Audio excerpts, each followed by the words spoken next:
Hydrogen પાઠનો last topic,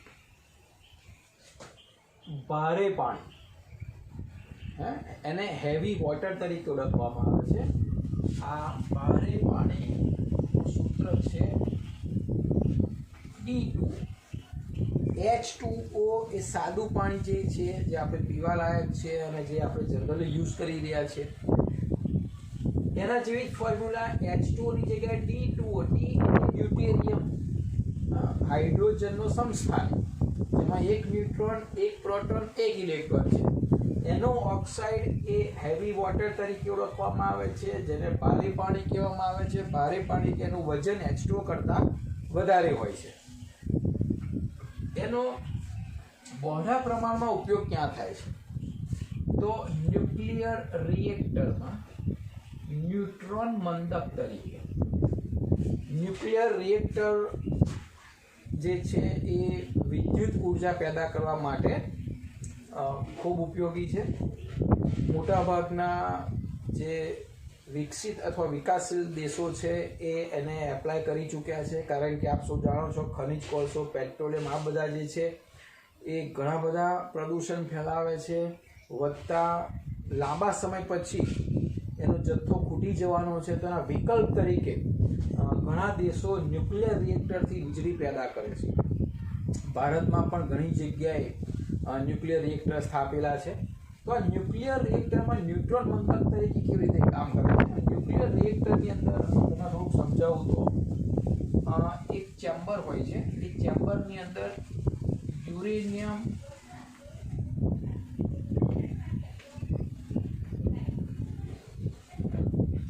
યુરેનિયમના બે સમસ્થાનિકો 238 અને 235, જે પૃથ્વીના પેટાળમાં ખનિજમાં મળે છે સૌથી વધારે આનું પ્રમાણ મળે છે. આ બહુ જ ઓછું પ્રમાણ મળે છે. એટલે જે ન્યુક્લિયર રિએક્ટરમાં વપરાય છે 238 યુરેનિયમ નહીં, પરંતુ 235 યુરેનિયમ વપરાય છે. હવે યુરેનિયમ એ શું છે? તો સીધી વસ્તુ પરમાણુ બોમ્બમાં પણ આનો ઉપયોગ થાય છે. જેને જે દેશો પાસે પરમાણુ શસ્ત્ર છે એમાં યુરેનિયમ બહુ મહત્વનો ભાગ ભજવે છે, જે પરમાણુ બોમ્બ તરીકે ઓળખાય છે. એ પરમાણુ બોમ્બ જે છે, ન્યુક્લિયર રિએક્ટરથી કેવી રીતે વિદ્યુત ઉત્પન્ન કરવું એનો વિચાર ક્યાંથી આવ્યો? તો પરમાણુ બોમ્બ બીજા વિશ્વયુદ્ધમાં જ્યારે વાપર્યો ત્યારે જાણ્યું કે ભાઈ થોડા ઘણા કિલોગ્રામની અંદર યુરેનિયમનું જ્યારે વિખંડન કરવામાં આવે તો બહુ જ હજારો ગણી ઉર્જા પેદા થાય છે. તો વૈજ્ઞાનિકોએ વિચાર્યું કે આ ઉર્જા એક સાથે જે આટલી બધી પેદા થાય છે, એની જગ્યાએ એને ટુકડે જો પેદા કરવામાં આવે તો કેટલી બધી ઉર્જા છે એનો સદઉપયોગ થઈ શકે, વિનાશની જગ્યાએ એનો સદઉપયોગ થઈ શકે. એના માટે ન્યુક્લિયર રિએક્ટરો રિસર્ચ સ્થપાયા અને એમાં આ જે યુરેનિયમ છે એમાં એનું વિખંડન જ થાય છે. હવે વિખંડન એટલે શું? તો કે યુરેનિયમનો જે ન્યુક્લિયસ છે એ ન્યુક્લિયસ ઉપર આજુબાજુ ઇલેક્ટ્રોન, આ ન્યુક્લિયસ જે છે એ અસ્થાયી છે, કારણ કે રેડિયોએક્ટિવ તત્વ છે, આ રેડિયો સક્રિય તત્વ છે. આ જે ન્યુક્લિયસ છે એની ઉપર ન્યુટ્રોન પ્રતાડિત કરવામાં આવે અથવા ન્યુટ્રોનનો મારો કરવામાં આવે તો સેકન્ડોના ભાગમાં એ ન્યુક્લિયસ વિખંડન થાય છે, કે ન્યુક્લિયસના ટુકડા થઈ જાય છે અને 2 કે 3 ટુકડાની અંદર રૂપાંતર પામે છે. બીજા અલગ અલગ પરમાણુઓ બને છે, કારણ કે એમાં થોડાક ઇલેક્ટ્રોન એક ન્યુક્લિયસની આજુબાજુ વેચાઈ જાય છે, બીજા કેટલાક ઇલેક્ટ્રોન બીજા ન્યુક્લિયસની આજુબાજુ વેચાઈ જાય છે. 12થમાં આવશે તો તમે શીખશો એ પ્રક્રિયાઓ. તો એ જે ન્યુક્લિયર વિખંડન થાય છે, સામે બીજા 2-3 ન્યુટ્રોન એમાંથી છૂટા પડે છે, જે બીજા આગલા યુરેનિયમના ન્યુક્લિયસનું વિખંડન કરે છે. અને આ પ્રક્રિયા સેકન્ડોના 100મા ભાગની અંદર એકદમ ઝડપથી થાય છે અને બહુ મોટો વિસ્ફોટ થાય છે. સાથે ઘણી બધી ઉર્જા E=mc² પ્રમાણે આઇન્સ્ટાઈન આપ્યું ને એ પ્રમાણે દ્રવ્યનું ઉર્જામાં રૂપાંતર થાય છે અને બહુ જ પ્રચંડ ઉર્જા એમાંથી ઉત્પન્ન થાય છે. તો એની જગ્યાએ એ જે વિખંડન બહુ સ્પીડમાં થાય છે એને બ્રેક કરવામાં આવે, એને ટુકડે કરવામાં આવે તો બાકીની જે ઉર્જા મળે એનો બીજો ઉપયોગ કરવામાં આવે. તો ન્યુક્લિયર રિએક્ટરની અંદર એક ચેમ્બરની અંદર યુરેનિયમ 35ના સળિયા મૂકવામાં આવે છે, એને વિખંડન કરવામાં આવે છે. ધીમે ધીમે સળિયાના પરમાણુનું વિખંડન એક શૃંખલા તરીકે થાય વારાફરતી. એમાં એની આજુબાજુ પાણી રાખેલું હોય છે. એ પાણી એ ઉર્જા લઈને ફ્યુમ બને છે. ફ્યુમ જે છે નળી દ્વારા ટર્બાઇનમાં જાય છે, ટર્બાઇન ફરે છે, એના દ્વારા જનરેટરમાં જાય છે, જનરેટરથી વિદ્યુત ઉત્પન્ન થાય છે. ભારતમાં પણ એ પ્રયોગો ચાલુ છે અને ભારતમાં પણ થોડી ઘણી વિદ્યુત ઉત્પન્ન એનાથી થાય છે. ફ્રાન્સ છે, અમેરિકા છે, એ સારો એનો ઉપયોગ કરે છે. તો ન્યુટ્રોન મંદક તરીકે હવે આ ભારે પાણીનો ઉપયોગ ક્યાં આવ્યો? તો જે પેલો ન્યુટ્રોન છે ને એ બહુ સ્પીડની અંદર જ્યારે ગતિ કરતો હોય તેની ગતિ રોકવાની હોય છે, એને મંદ કરવાની હોય છે. તો એ ન્યુટ્રોન જે સ્પીડની અંદર ફટાફટ ન્યુક્લિયસનું વિખંડન કરતો હોય, ન્યુટ્રોનને અટકાવવા માટે, બરાબર, એ ન્યુટ્રોનને મંદક કરવા માટે, મંદ પાડવા માટે આજુબાજુ ભારે પાણી મૂકવામાં આવે છે. એટલે એ D2O જે છે એનો બહોળા પ્રમાણમાં ઉપયોગ ક્યાં થાય છે? ન્યુક્લિયર રિએક્ટરમાં ન્યુટ્રોનના મંદક તરીકે થાય છે. એટલે એ ખાલી તમારી જાણ માટે હતું. આ અગત્યનો ઉપયોગ છે. બીજો, વિનિમય પ્રક્રિયાની ક્રિયાવિધિ. વિનિમય પ્રક્રિયાની ક્રિયાવિધિ એટલે કેટલીક પ્રક્રિયાઓ એવી તમે શીખશો કે વિસ્થાપન આપણે જેને કહીએ છીએ કે એક જાય અને બીજો આવે. તો એ વિનિમય કેટલીક રાસાયણિક પ્રક્રિયામાં પણ એનો ઉપયોગ થાય છે ભારે પાણીનો. એનું ઉત્પાદન ક્યાં થાય છે? તો પાણીનું જ્યારે સંપૂર્ણ વિદ્યુત વિભાજન કરવામાં આવે, પાણીનું સંપૂર્ણ વિદ્યુત વિભાજન કરીએ છીએ ત્યારે એ ઉત્પન્ન થાય છે. અને કેટલીક વખત ખાતર ઉદ્યોગમાં ઉપપેદાશ તરીકે, જ્યારે ખાતર બનાવવાની કોઈ કંપની ફેક્ટરી હોય તેમાં નિપજમાં ઉપપેદાશ તરીકે D2O ઉત્પન્ન થાય છે. હવે બીજો એનો મેઇન ઉપયોગ છે ડ્યુટેરિયમ સંયોજનોની બનાવટમાં. કેટલાક ડ્યુટેરિયમ સંયોજનો ઉદ્યોગમાં કામમાં આવેલા હોય છે. બીજું કે રાસાયણિક પ્રક્રિયાઓમાં પણ કામમાં આવેલા હોય છે. તો એ ઉત્પન્ન કરવા માટે D2Oનો ઉપયોગ થાય છે. કેટલીક રાસાયણિક પ્રક્રિયા અહીંયા આપેલી છે, બહુ સિમ્પલ છે, આવડે એવી છે. જનરલી તમારે અહીંયા ડીની જગ્યાએ તમે H સમજીને ચાલશો ને તો પ્રક્રિયાઓ બહુ સરળતાથી તમે સમજી શકશો.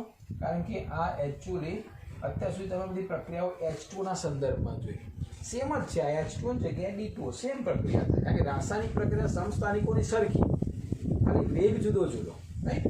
તો CaC2 પ્લસ ટ્વાઇસ H2Oની પ્રક્રિયા આપણે હાઇડ્રોકાર્બનમાં જોવાના છે. એસિટિલિન જ્યોત જે છે એ એસિટિલિન બનાવવા માટે આ બહુ જ અગત્યની પ્રક્રિયા છે. કેલ્શિયમ કાર્બાઇડ છે. કેલ્શિયમ કાર્બાઇડની પાણી સાથે પ્રક્રિયા કરવામાં આવે તો ઇથિલિન બને છે, એટલે કે C2H2 બને છે. પણ અહીંયા H નથી, એની જગ્યાએ કોણ છે? D છે, એટલે કે C2D2. હવે એકચ્યુઅલી C2H2 જે છે ને, C2H2 ઇથિલિન, જેને આપણે ઓલરેડી શીખી ગયા છે, CH ટ્રિપલ બોન્ડ CH, જેને ઇથાઇન પણ ઓળખવામાં આવે છે, અથવા તો એસિટિલિન. તો એ સેમ વસ્તુ C2H2 ની જગ્યાએ C2D2, એટલે કે અહીંથી 2 C ગયા, અહીંથી 2 D ગયા. હવે અહીંયા શું રહ્યા? તો કે છે 2 D ગયા તો બીજા 2 D અને O રહ્યા, અને અહીંયા C રહ્યા. તો સીધી વસ્તુ છે, એમાંથી CaOD ટ્વાઇસ બની જશે. જો H હોય તો CaOH ટ્વાઇસ બની જશે.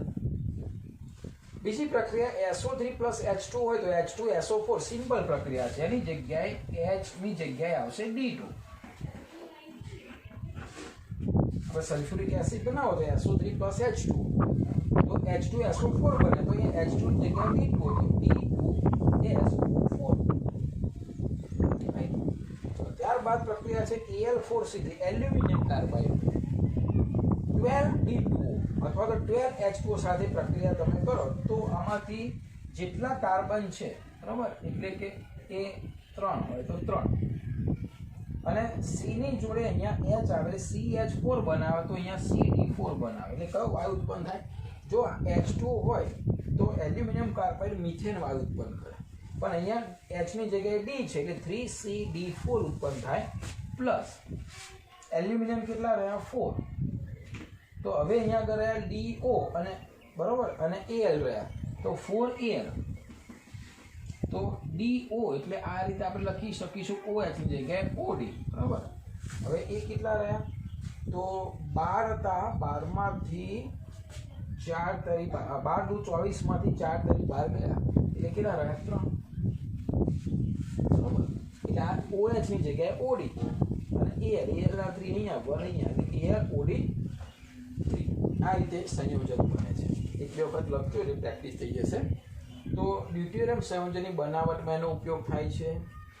પ્રક્રિયાની ક્રિયાવિધિ વિનિમય પ્રક્રિયાની ક્રિયાવિધિમાં ખાસ ઉપયોગ ન્યુક્લિયર રિએક્ટરમાં ન્યુટ્રોનને ગતિ મંદ કરવામાં, એટલે ન્યુટ્રોન મંદક તરીકે એનો ઉપયોગ થાય છે. બરાબર. તો આ હતી ભારે પાણી વિશેની ટૂંકમાં.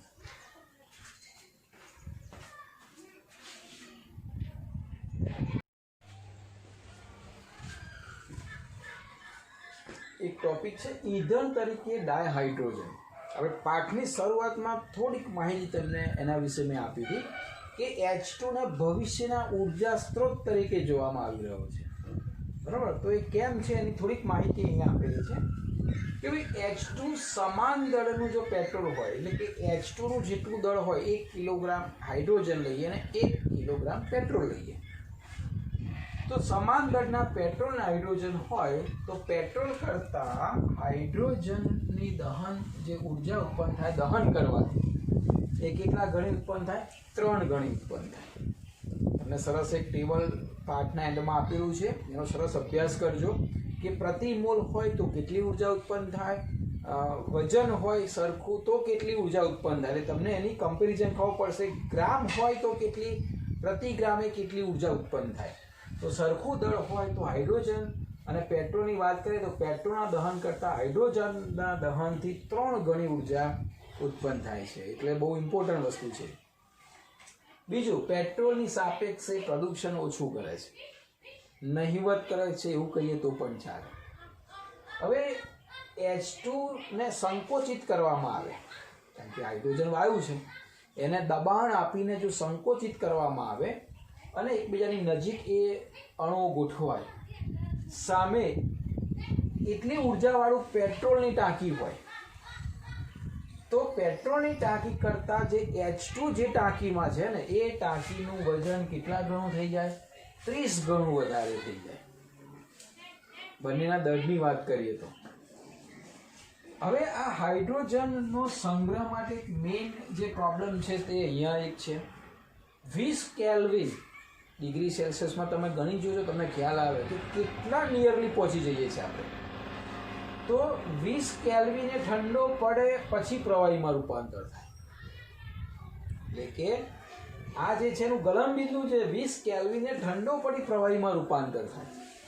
હવે સીધી વસ્તુ છે કે એને સંગ્રહ કરવો હોય તો જો 20 કેલ્વિન કરતાં તાપમાન વધી જાય, માઇનસમાં સેલ્સિયસ તો ઘણું બધું થઈ જાય, એ તાપમાન જો વધી જાય તો પાછો પ્રવાહીમાંથી શામાં રૂપાંતર થઈ જાય? વાયુમાં રૂપાંતર થઈ જાય.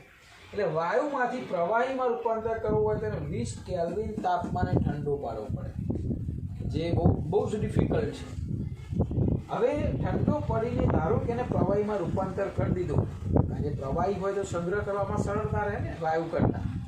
એલપીજી છે એ પ્રવાહીમાં છે, હા, લિક્વિફાઈડ પેટ્રોલિયમ ગેસ, તો એને એક જગ્યાએથી બીજી જગ્યાએ વહન કરવામાં સરળતા રહે, પણ વાયુ હોય તો તકલીફ પડે ને. તો આ જે ઠંડો કર્યા પછી જે પ્રવાહી છે એને સંગ્રહ કરવા માટે મોટી અવાહક ટાંકી જોઈએ. હવે અવાહક કેમ? કારણ કે બહારનું તાપમાન અંદર ના જવું જોઈએ, આટલા તાપમાને ઠંડો પડે છે, બરાબર. એટલું તાપમાન મેન્ટેન કરીને બહારનું તાપમાન અંદર ના જાય, અવાહક ટાંકી જોઈએ. તો થોડા ઘણા પ્રમાણમાં સંગ્રહ કરવા માટે જે ટાંકીઓ વપરાય છે કઈ કઈ મિશ્ર ધાતુની છે? તો આ sodium nickel, Na, Ni5, Ti, TiH2, Mg, MgH2 આવા બધા મિશ્ર ધાતુની ટાંકી બનાવવામાં આવે છે જે અવાહક તરીકે કામ કરે છે. પણ થોડો ઘણો જથ્થો સંગ્રહ કરવો હોય તો આ સક્સેસ છે. હવે મેઇન વસ્તુ હાઇડ્રોજનની અર્થવ્યવસ્થા, કારણ કે બહુ સીધી વસ્તુ છે. ઉર્જા અથવા પેટ્રોલિયમની જે પૃથ્વી અથવા દુનિયામાં અર્થવ્યવસ્થામાં મોટો ભાગ પેટ્રોલિયમ ભજવે છે, અને ક્રૂડ ભાવ વધે ઘટે તો આખું અર્થવ્યવસ્થા ઉપર નીચે થાય. તો અહીંયા હાઇડ્રોજનની અર્થવ્યવસ્થાનો એક સિદ્ધાંત એવો છે કે ભાઈ હાઇડ્રોજન ક્યાં તો પ્રવાહી સ્વરૂપે ક્યાં તો વાયુ સ્વરૂપે એનું પરિવહન અને સંગ્રહ કરવો. એ ટેકનિક જો આવડી જાય અથવા તો એમાં સફળતા મળી જાય કે ભાઈ હાઇડ્રોજને ક્યાં તો પ્રવાહી સ્વરૂપ ક્યાં તો વાયુ સ્વરૂપે એનું પરિવહન કરવું, એક જગ્યાએથી બીજી જગ્યાએ લઈ જવું, અથવા તો કોઈ જગ્યાએ એનો સંગ્રહ કરવો. જેમ કે પેટ્રોલ ત્યાંથી રિફાઇનરીમાંથી કેવું ટ્રકો દ્વારા જાય છે, તો તેમ છતાં ઘણી વખત જુઓ છો કે ટેન્ક ઊંધી પડી જાય અથવા એક્સિડન્ટ થાય તો એ આગથી સમજો પણ એટલું જ નુકસાન થયું. પણ જો હાઇડ્રોજનની ટેન્ક ધારો કે જતી હોય અને ભૂલે ચૂકે જો કોઈનો એક્સિડન્ટ થયો તો એ ટેન્ક એ હાઇડ્રોજન બોમ્બ તરીકે વિસ્ફોટ થાય. અત્યારે તો પેટ્રોલનું ધારો કે ટેન્કમાં તો એટલીમાં જ આગ લાગે, એટલા વિસ્તારમાં જ આગ લાગે, પણ જો હાઇડ્રોજન બોમ્બ હાઈવે ઉપર જતો હોય, એટલે કે ટેન્ક ભરીને જતો હોય પ્રવાહી કે વાયુ સ્વરૂપે, અને જો એને એક્સિડન્ટ થાય ને એ વિસ્ફોટ થાય તો એ હાઇડ્રોજન ટેન્ક તો ઠીક, પણ એની આજુબાજુના કેટલાય કિલોમીટરનો વિસ્તાર બળીને ખાક થઈ જાય. એટલે એ સૌથી મોટો પ્રશ્ન એ છે. પણ જો એમાં સફળતા મળી જાય, સૌથી મોટો જે પ્રશ્ન છે એનો સંગ્રહ, એનું સોલ્યુશન થઈ જાય. ઓક્ટોબર 2005થી ભારતની અંદર હાઇડ્રોજનનો બળતણ તરીકે ઉપયોગ શરૂ થયો છે, પણ બધી ટેન્ક નહીં. જે 4 વ્હીલર 2 વ્હીલર છે એમાં ટોટલી ટેન્ક હાઇડ્રોજનથી ના ભરી શકાય, કારણ કે એના બધા ઘણા બધા પ્રશ્નો છે. શરૂઆતની અંદર 5% H2 મિશ્રિત CNG વપરાતો હતો. એ CNG ગેસ જે ભરાય જે વ્હીકલમાં, સ્વયં સંચાલિત વાહનોમાં, એમાં 5% હાઇડ્રોજનની પરમિશન મળી હતી કે એટલો વાપરી જુઓ. તેમ છતાં CNGમાં જ્યારે અમુક ટાઈમ વિસ્ફોટ થાય છે ત્યારે ઘણું બધું નુકસાન થતું હોય છે.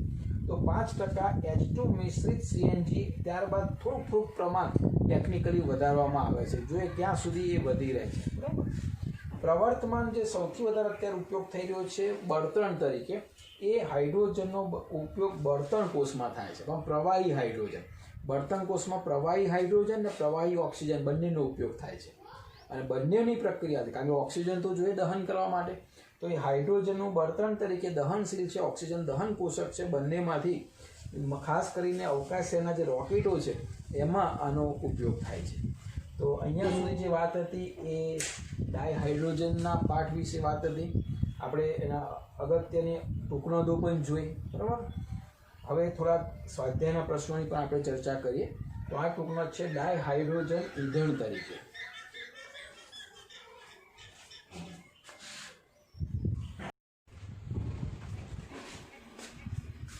હાઇડ્રોજન પાઠના જે સ્વાધ્યાયના જે પ્રશ્નો છે એમાં મોટાભાગના પ્રશ્ન 90% ઉપરના પ્રશ્નો થિયરી બેઝ.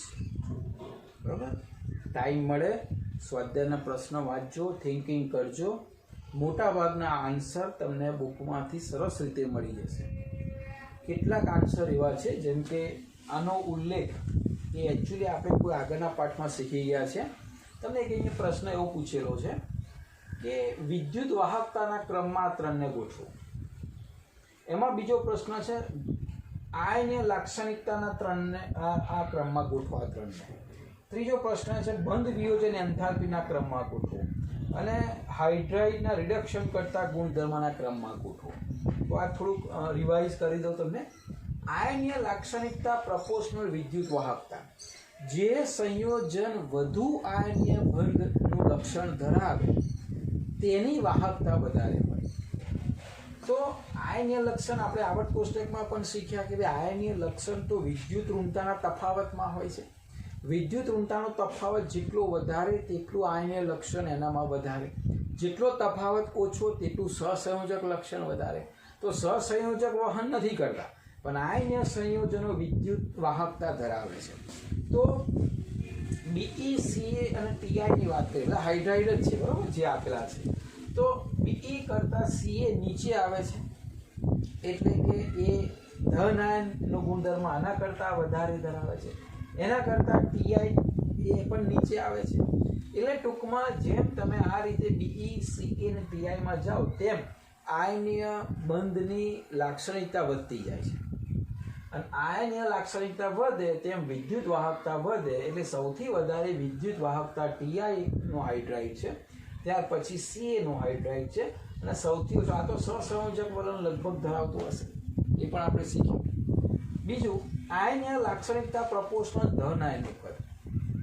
તમે કદ જેટલું વધારે, આ ઉપર પ્રમાણે પણ સમજી શકો, ધન આયનનું કદ જેટલું વધારે તેટલો આયનીય બંધ બનાવવામાં વધારે લાક્ષણિકતા. બરાબર. તો લિથિયમ, સોડિયમ અને સીઝિયમના હાઇડ્રાઇડમાં સૌથી વધારે કદ CS નું. તો ધન આયનના કદ પ્રમાણે આયનીય લક્ષણ સૌથી વધારે CSH. આ NH અને આ LiH એ થોડુંક સહસંયોજક લક્ષણ ધરાવે. જેમ આમ જઈએ તેમ આયનીય લક્ષણ વધારે છે. બંધ લંબાઈ પ્રપોર્શનલ 1 બંધ વિયોજન એન્થાલ્પી. તો આપણે શીખ્યા બંધ લંબાઈ જેટલી ટૂંકી એટલી ઉર્જા વધારે, બંધ લંબાઈ જેટલી વધારે એટલી ઉર્જા ઓછી. બરાબર. તો અહીંયા FF કરતાં HHની જે બંધ લંબાઈ છે એ ઓછી છે એના કરતાં DDની. તો સૌથી વધારે બંધ વિયોજન ઉર્જા કોની? DDની, ત્યાર પછી હાઇડ્રોજનની, ત્યાર પછી ફ્લોરિનની. અને ધાતુના હાઇડ્રાઇડ જે છે એ અધાતુના હાઇડ્રાઇડ કરતાં પ્રબળ રિડક્શન કરતા છે. ધાતુ હાઇડ્રોજનને સરળતાથી દૂર કરે છે, એટલે પોતે રિડક્શન કરતા તરીકે વર્તે છે. બરાબર. તો પ્રબળ રિડક્શન કરતા છે. તો આ અધાતુ થયો, જો આ ધાતુ થયો, પણ એના કરતાં ધાતુનું લક્ષણ સોડિયમમાં પહેલા સમૂહ પછી બીજું એમ કરતાં ઘટતું જાય ને. તો અહીંયા H2O કરતાં MgH2 અને એના કરતાં NaH પ્રબળ રિડક્શન કરતા મૂલ્ય છે. આ રિડક્શન કરતાં તો આ બેની કમ્પેરિઝન પણ કરી શકો. મેગ્નેશિયમ કરતાં સોડિયમની વધારે સક્રિય ધાતુ છે. બરાબર. તો આ રીતના પ્રશ્ન છે. બીજા સ્વાધ્યાયના પ્રશ્નો તમે રીડ કરજો. ત્યાં પણ ના ખબર પડે તો મને વોટ્સઅપ પર એ ફોટો પાડીને મોકલજો અથવા પ્રશ્ન સેન્ડ કરજો. જરૂર પડશે તો હું પ્રોપર તમને એનો આન્સર આપીશ. તો અહીંયા હાઇડ્રોજન પાર્ટ આપણે પૂરો કરીએ છીએ અને હવે નેક્સ્ટ લેક્ચરમાં આપણે નવો પાર્ટ સ્ટાર્ટ કરીશું.